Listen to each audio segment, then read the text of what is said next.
จียวเห็ดปวกมาเนี่ยเจียวเห็ดปวกเด้อกับปิงพื้นทองป่า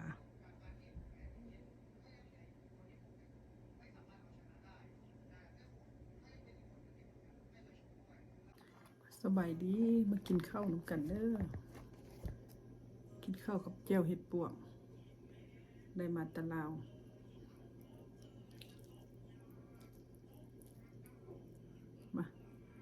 มากินน้ำกันเด้อใบจังเสียวเป็นตาแซ่บ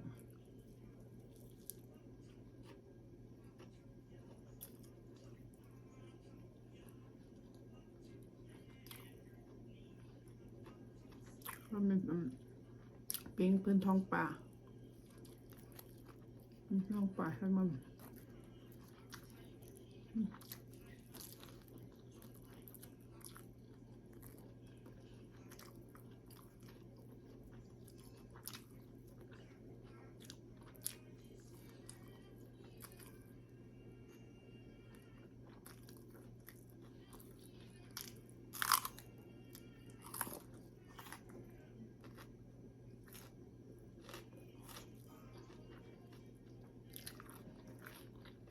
ได้ยังกินจะมากินน้ำกันเด้อ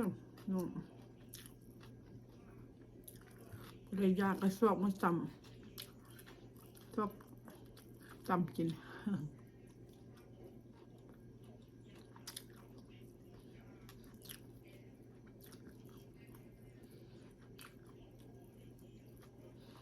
ได้สักเท่าทั้งเห็ดปวกทั้งเผ็ดทั้งแซ่บ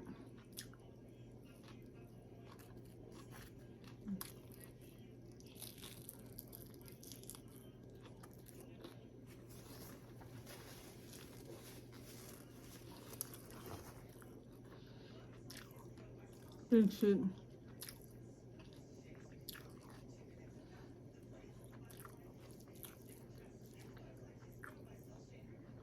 ไก่คำนี่ไง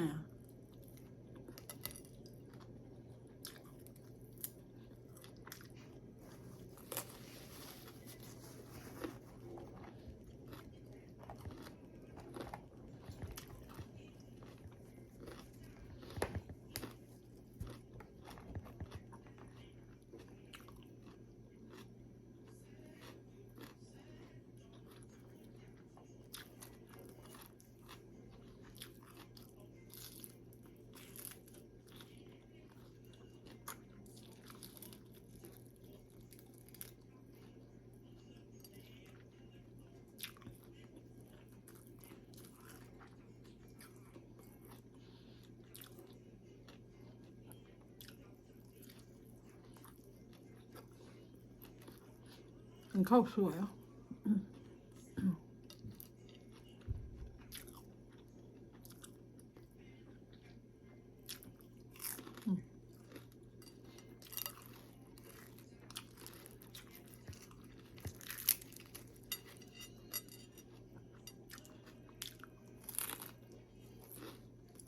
มักหลามันเนี่ยมันมีซีนป่น